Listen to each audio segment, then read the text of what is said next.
স্বাগত বেস্ট স্কুলে। নীলফামারী জেলার বিখ্যাত দর্শনীয় স্থানগুলোর নাম চলুন জেনে নিই।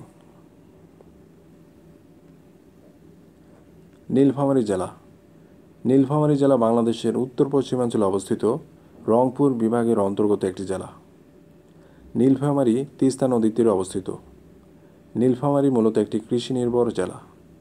ব্রিটিশ আমলে এই জেলাতে ব্যাপক পরিমাণে নীলের চাষ করা হতো এবং এই জেলাকে বলা হতো নীলের দেশ। ধারণা করা হয় সেখান থেকেই এই জেলার নামকরণ করা হয় নীলফামারী। নীলফামারী একটি সীমান্তবর্তী জেলা, এর সাথে ভারতের সীমান্ত রয়েছে। এই জেলাতে অনেক দর্শনীয় স্থান রয়েছে। নীলফামারী জেলার বিখ্যাত দর্শনীয় স্থান: নীলসাগর, ধর্মপালের রাজবাড়ি, ময়নামতি দুর্গ, ভীমের মায়ের চুলা, হরিশ্চন্দ্রের পাট, সৈয়দপুরের চিনি মসজিদ,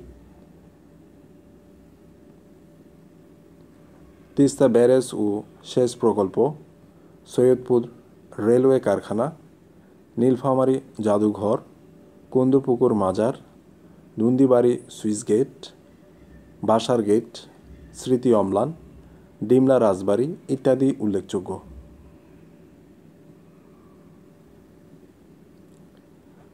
নীলফামারী জেলার বিখ্যাত: নীলফামারী জেলা ডোমারের সন্দেশের জন্য বিখ্যাত।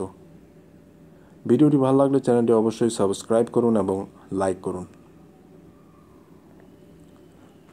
তথ্যচিত্রটি দেখার জন্য অনেক ধন্যবাদ।